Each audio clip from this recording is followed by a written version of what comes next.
قبرستان کی دیوار کے لیے یہ پروگرام سجایا، لیکن اسی قبرستان میں آنے کے لیے جن چیزوں کی ضرورت ہے ان چیزوں کو انسان صلو علیہ وسلام علیک یا رسول اللہ صلی اللہ تعالی علیہ وسلم۔ محترم حاضرین، ایک انسان دنیا میں آتا ہے اور دنیا میں آنے کے بعد ایک دن ایسا ہوتا ہے کہ وہ انسان اس دنیا کو چھوڑ کر وہ قبر کی آغوش میں چلا جاتا ہے۔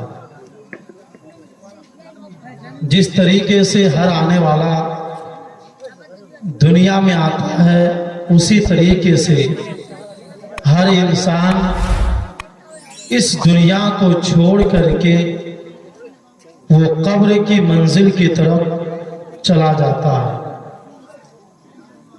یہی انسان کی حقیقت ہے اور یہی انسان کی زندگی کا ایک فلسفہ ہے، لیکن ایک انسان کے آنے اور جانے کے بیچ انسان کو کیا کرنا چاہیے، انسان کو کیا نہیں کرنا چاہیے، ان تمام چیزوں کا جاننا ایک مسلمان کے لیے، ایک مرد مومن کے لیے بہت ضروری ہے۔ ایک مثال اگر دی جائے تو وہ مثال یہی موجود ہے کہ ابھی چند منٹ پہلے بڑا شور شرابہ تھا، ہنگامہ تھا، لوگ تھے، سب کچھ تھا، لیکن پھر اچانک یہ مجمع یہاں سے بکھر گیا، یہاں سے سب چلے گئے، جس کو جہاں جانا تھا وہاں چلا گیا۔ سیم یہی حال ہے انسان کی زندگی کا۔ جتنے دن رہنا ہے خوب مستی کرے، خوب ہلچل رہے گا، خوب ایک انسان اپنے گھر میں موج مستی کرے گا۔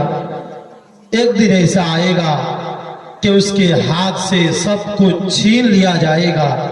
وہ تنہا ماں کے پیٹ سے دنیا میں آیا تھا اور وہ تنہا اس دنیا کو چھوڑ کر وہ قبر کے آغوش میں چلا جائے گا۔ بے شک بے شک۔ آج ایک انسان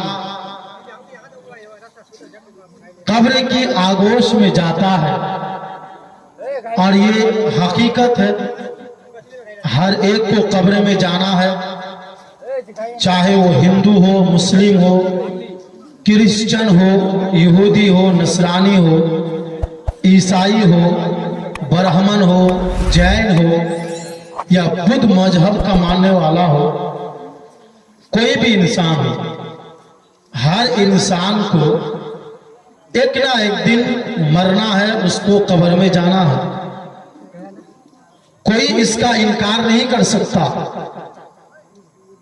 ہندو ہو یا ایک کرسچن ہو یا ایک دوسرے دھرم کا انسان ہو، ہر انسان جانتا ہے کہ ایک دن جنم لیے ہیں اور ایک دن ہم کو مرنا پڑے گا۔ بے شک کسی کا کوئی انکار نہیں ہے، لیکن سب یہ بھی جانتے ہیں کہ ایک انسان جب دنیا میں آتا ہے، زمین کے اوپر اپنی زندگی کو بسر کرتا ہے، تو اس کو اچھا کام کرنا چاہیے، بھلا کام کرنا چاہیے۔ اگر وہ برا کام کرے گا، خراب کام کرے گا، تو مرنے کے بعد اس کو دو جگہ ملے گی، ایک اچھی جگہ ملے گی، ایک خراب جگہ ملے گی، جس کو اسلام میں جنت اور دوزخ کہا جاتا ہے، اور ہندو دھرم کے اعتبار سے جس کو سرگ اور نرگ کہا جاتا ہے۔ یہ ہر آدمی جانتا ہے، لیکن اس کے باوجود زمین کے اوپر ایک انسان برائی بیان کرتا ہے، ایک انسان خراب کام کرتا ہے، اچھی جگہوں میں نہیں رہتا، मौज मस्ती चाहिए, ऐशो इशरत चाहिए, ये सब कुछ इंसान जमीन के ऊपर करता है।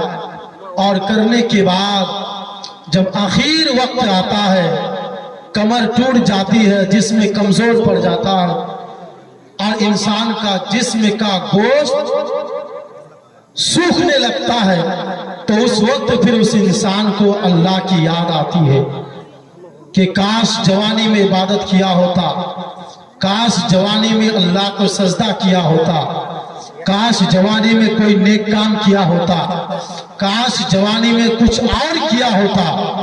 लेकिन उस वक्त क्या करेगा जिसमें में ताकत नहीं है। अब तो मौत का इंतजार है और मरने के बाद कब्रिस्तान में आकर के अपना घर बसाना। बेशक ये हकीकत है हमारी, जितना हम उछल ले, जितना हम कूद ले, लेकिन यही हकीकत है। गांव समाज में हम जितना बड़ा घर बना ले, जितनी बड़ी आलीशान बिल्डिंग खड़ी कर ले, जितना बड़ा ताजमहल और लाल किला बना ले, लेकिन एक दिन ऐसा आएगा कि इसी कब्रिस्तान में आकर के हमको सोना पड़ेगा। जिस मिजाज ये है कि अटकल चटकल और पटकल वाली बात और किस्से कहानी वाली बात और चिल्ली वाली बात और मुर्गा मुसल्लम वाली बात अगर इस समाज को कही जाए तो ये समाज बड़ी ध्यान से सुनती है। लेकिन जब एक सच्ची बात, एक पक्की बात और एक हकीकत वाली बात जब इस समाज के सामने रखी जाएगी तो ये समाज भाग जाएगी। लेकिन कब तक भागना है? इसी कब्रिस्तान में जिसकी दीवार बनाना चाहते हैं, इस कब्रिस्तान में आपको आना पड़ेगा। मैं आपको बताऊं, ये दीवार आप बना रहे हैं, काबिल मुबारकबाद है, लेकिन इस दीवार से इन मुर्दों का कोई ताल्लुक नहीं है। ऐसा नहीं कि आप दीवार बना दिए तो मुर्दों को फायदा हो जाएगा, नहीं, मुर्दों का कोई ताल्लुक नहीं है। जमीन के ऊपर दीवार बने उनके लिए कोई जरूरी नहीं है। दीवार और घर और फूल और कांटे और बिस्तर ये तो जिंदों के लिए है, मुर्दों के लिए तो नेक काम चाहिए। लेकिन हाँ, कब्रिस्तान का जो हक है, एक मुर्दे का जो हक है, एक जो कब्र का हक है, एक जो कब्रिस्तान का, एक जिंदों के ऊपर हक है, उस हक को अदा करने के लिए कब्रिस्तान की बाउंड्री करना, कब्रिस्तान की दीवार को कायम करना एक मुसलमान के लिए जरूरी है। अगर ईदगाहों में या कब्रिस्तान की दीवार ना हो तो जानवर कब्रिस्तान में चढ़ेगा, हमारी औरतें चढ़ेगी, हमारा लड़का चढ़ेगा, हमारा बाप हमारी माँ चढ़ेगी, हमारा नौजवान चढ़ेगा। और जब एक कब्रिस्तान के ऊपर एक आदमी चढ़ता है, कितना गुनाह होता है और कितना पाप होता है। आप हदीसों की रोशनी में तो सुनिए, हदीस की बातें सुनिए, कुरान की बातें सुनिए, तब आपको इल्म मिलेगा, तब आपका यहाँ आने का मकसद हासिल होगा। नबी ने कहा, अगर मुझे दो रास्ता दिया जाए कि इधर आग जल रही है और इधर कब्र है, या तो आप कब्र के ऊपर से चल करके आगे चले जाएं या फिर आग के ऊपर चल करके आप आगे चले जाएं। नबी पाक फरमाते हैं कि मैं ये पसंद करूंगा, मैं ये गवारा करूंगा कि आग के ऊपर से चल करके आगे चला जाऊं, चाहे मेरा कपड़ा जल जाए, चाहे मेरा जिस्म चल जाए, लेकिन कब्र के ऊपर से मैं चल करके आगे नहीं जाऊंगा, कब्र पर नहीं चलूंगा। इसलिए कि कब्र के ऊपर चलने से जितना गुनाह होगा, इतना गुनाह आग के ऊपर चलने की वजह से मेरा गुनाह नहीं होगा और मुझको कोई तकलीफ नहीं होगी। मेरे अजीजों दोस्तों, नबी ने ये पैगाम दिया है कि कब्र के ऊपर चलना सख्त हराम करार दिया है। उस हराम से बचाने के लिए हमारे समाज के नौजवानों ने ये कदम उठाया है कि कब्रिस्तान की दीवारी होनी चाहिए, कब्रिस्तान की बाउंड्री होना चाहिए। मैं आप लोगों से इससे शब-ए-बारात के जलसे में कहा था, वहां पोखर की कब्रिस्तान में कहा था कि आज कब्र की हिफाजत नहीं करेंगे तो याद रखना, आज आप किसी के बाप की कब्र पर खड़े होते हैं, आपका जानवर बांधा जाता है, आपके बच्चे, आपके घर वाले कब्र के ऊपर चढ़ते हैं, लेकिन याद रखें आज आपके घर वाले किसी की कब्र के ऊपर चढ़ रहा है, लेकिन एक दिन ऐसा आएगा कि आपको भी मर करके इसी कब्र में आना पड़ेगा, इसी कब्रिस्तान में भी आपको दफनाया जाएगा। उस दिन भी अगर कब्रिस्तान की हिफाजत ना की जाए, अगर बाउंड्री ना की जाए, अगर कोई नियम और कानून ना लगाया जाए, तो आपकी भी इसी कब्रिस्तान में कब्र बनेगी और आपकी कब्र पर भी जानवर को बांधा जाएगा और इंसान आपकी कब्र पर भी वो बैठा हुआ नजर आएगा। तो आज अगर हम इस कब्रिस्तान की हिफाजत करेंगे तो हमने इन कब्र वालों की हिफाजत नहीं किया, बल्कि आने वाले कल में जो हमारी कब्र बनेगी उस कब्र की हमने हिफाजत कर ली। इसलिए मैं इस टोला के और इस कब्रिस्तान से जो लोग ताल्लुक रखते हैं उनको भरपूर मुबारकबादी दूंगा कि अल्लाह आपके इस कदम को कबूल अता फरमाए और आपको इस काम को करने में अल्लाह तबारक व तआला गैर से मदद अता फरमाए। मेरे अजीजों दोस्तों, ये कब्रिस्तान है, ये कब्र है, इसी में सबको आना है। हम लाख गर्म और ठंड के मौसम में बड़ी बड़ी इमारत बना ली, लेकिन याद रखें इसी कब्रिस्तान में आना पड़ेगा। और इस कब्रिस्तान में कितने लोग हैं कोई जान पाएगा, कोई कह पाएगा कितने लोग हैं? आपके कोई परदादा होगा, आपका कोई बाप होगा, आपकी कोई माँ होगी, आपके परदादा का भी परदादा होगा, आपके परदादा का भी परदादा होगा। यानी जिस वक्त से ये कब्रिस्तान बनी है, ये गांव और ये समाज बना है, ये आम टोला जब से बना है, उस वक्त से जितने इंसान मरे हैं, वो मौत के आगोश में गए हैं, वो तमाम इंसान या तो इस कब्रिस्तान में मौजूद है या फिर पोखर वाली कब्रिस्तान में मौजूद है। कोई जन्नत में नहीं गया, कोई जहन्नम में नहीं गया है, उसकी कब्र ही जन्नत है, उसकी कब्र ही जहन्नम है। नबी ने कहा है कि अल कब्रो रौज़तुन मिनल जन्नह औ हफ़रतुन मिनन नार। अगर बंदा नेकी करके वो कब्रिस्तान में पहुंचेगा, अल्लाह उसकी कब्र को कब्र नहीं बल्कि जन्नत का बाग बना देगा। और अगर इंसान बुरा करके, अगर बदी करके, अगर पाप करके वो कब्रिस्तान में पहुंच जाता है, तो नबी फरमाते हैं कि उसकी कब्र तुमने 3 हाथ खोदा था या 5 हाथ लंबा खोदा था, लेकिन याद रखना अगर पाप करके तुम कब्रिस्तान चले आए, अगर तुम्हारी कब्र 3 हाथ खोदा गया, लेकिन अगर बुरा करके, पाप करके, अगर बुराई करके, अगर बदी करके, अगर गुनाह करके, अगर खता करके तुम कब्र में पहुंच गए, तो याद रखना तेरी कब्र 3 हाथ भी नहीं रहेगी, बल्कि एक बालिश से और कम कर दी जाएगी। इधर की पसली इधर हो जाएगी और उधर की पसली उधर हो जाएगी। मेरे अजीजों दोस्तों, ये कब्र है, लेकिन अगर इसी कब्र में नेकी लेकर के आएंगे, खुदा की कसम ये कब्र नहीं जन्नत का बागीचा बन जाएगा। नबी ने कहा कि जब एक बंदा मोमिन 3 सवालों का जवाब दे देता है कि मन रब्बो का, तेरा रब कौन है, तो वो कह देता है कि मेरा रब खुदा है, अल्लाह है। फिर सवाल होता है माँ दीनों का, तेरा दीन कौन, क्या है, तो अगर वो आदमी जवाब दे देता है कि मेरा दीन इस्लाम है। फिर तीसरा सवाल होता है कि जो बुजुर्ग, जो नूरानी चेहरा वाला, नूरानी जलवा वाला जो तुम्हारे सामने खड़ा है, इसके बारे में तुम दुनिया में क्या कहते थे, ये कौन है?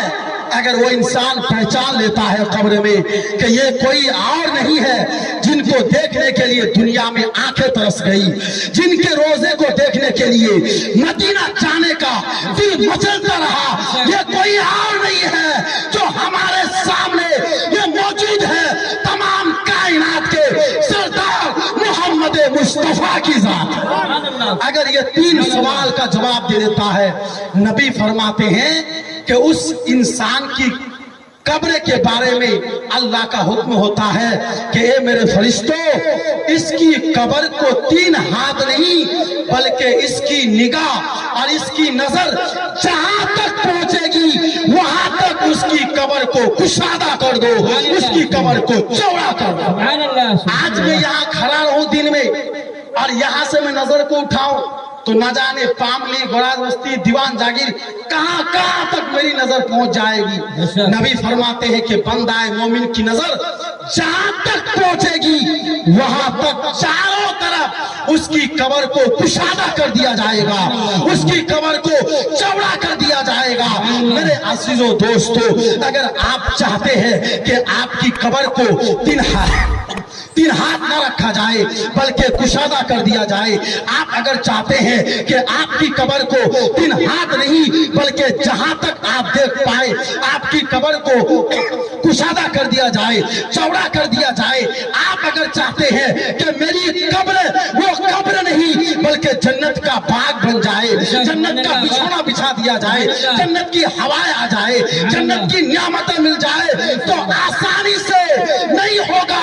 रब की इबादत करनी पड़ेगी, मुस्तफा से मोहब्बत करनी पड़ेगी। जब इबादत रब की होगी और मोहब्बत मुस्तफा से होगी, खुदा की कसम कब्र नहीं जन्नत का बाग बना दिया जाएगा।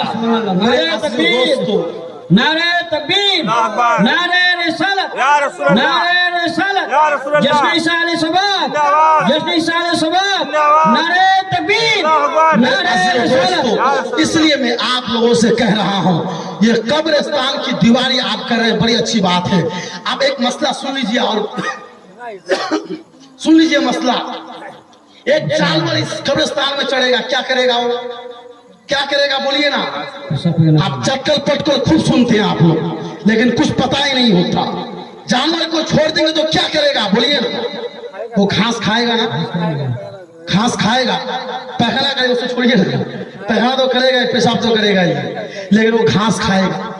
लेकिन शरीयत में अगर आप पूछे कि कब्रिस्तान में ऐसे हरियाली हो, अगर किसी मुफ्ती से आप पूछेंगे, किसी काबिल आलिम से आप पूछेंगे कि आपकी कब्रिस्तान में जो अभी मौजूद है ये घास, इसको घास को काट करके जानवर को खिलाना कैसा, इस घास को काटना कैसा है, तो आपको कहेंगे कि उस घास को काटना शरीयत में नाजायज है, जायज नहीं है।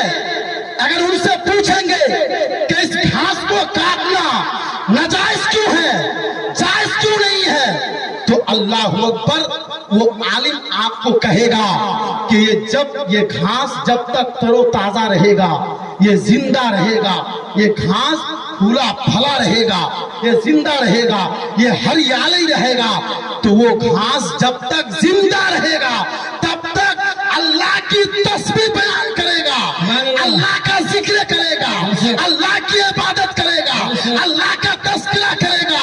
और जब तक वो घास अल्लाह का तज़किरा करेगा, अल्लाह की तस्बीह बयान करेगा, उन तमाम तस्बीहों का सवाब जहां वो घास बना है, जिसकी कब्र के ऊपर वो घास लगा हुआ है, अल्लाह उसका सवाब उस कब्र वाले को अता फरमा देगा। मेरे आसियो दोस्तों, आप बताएं क्या इन घासों को काटना जायज होगा? ये घास तस्बीह पड़ेगा तो उसके नीचे जिसकी कब्र होगी उस कब्र को अल्लाह तबारक व तआला उसका सवाब अता फरमा देगा। इसलिए बुजुर्गों ने कहा है कि जब तुम कब्र में जाओ, कब्रिस्तान में जाओ, तो मसला क्या है, आपको कब्रिस्तान के अंदर जाकर के कब्र के ऊपर चढ़ करके आपको फातिहा पढ़ने की इजाजत नहीं है, नाजायज और हराम करार दिया गया है। आप आपको फातिहा पढ़ना है तो कब्रिस्तान के बाहर आप रास्ते में आपको खड़े होकर के आपको क्या करना पड़ेगा, आपको फातिहा पढ़ना पड़ेगा। क्यों? अगर आप आपके बाप की कब्र के पास जाएंगे तो न जाने कितने कब्रों के ऊपर आप चढ़ करके आप अंदर जाएंगे। इसलिए हुक्म है कि बाहर खड़े होकर के आप फातिहा करें। बस मैं आखिरी पैगाम के साथ अपनी बात को खत्म करता हूं। वो बात ये है कि आप कब्रिस्तान की दीवारी करने के लिए आप लोगों ने कदम उठाया है। अल्लाह की बारगाह में दुआ करते हैं कि अल्लाह आपके इस कदम को कबूल अता फरमाए, आपके इस पेशकदमी को अल्लाह तबारक व तआला कामयाब अता फरमाए और आपको गैब से अल्लाह मदद अता फरमाए, आपके हौसले को बुलंद अता फरमाए, आपके जज्बा को अल्लाह तबारक व तआला बुलंद अता फरमाए। यहाँ हो जाए, यहाँ देख करके उस कब्रिस्तान की भी दीवारी होती हुई नजर आए। अल्लाह की बारगाह में दुआ है अल्लाह तबारक व तआला हम सबों को हिदायत अता फरमाए। बोलने में कोई गलती हो अल्लाह माफ अता फरमाए। अस्तगफिरुल्लाह रब्बी मिन कुल्लि ज़ंबी व अतूबु इलैहि। अस्सलामु अलैकुम व मा अलैना इल्लल बलाग। दरूद पाक पढ़िए। अल्लाहुम्मा सल्ली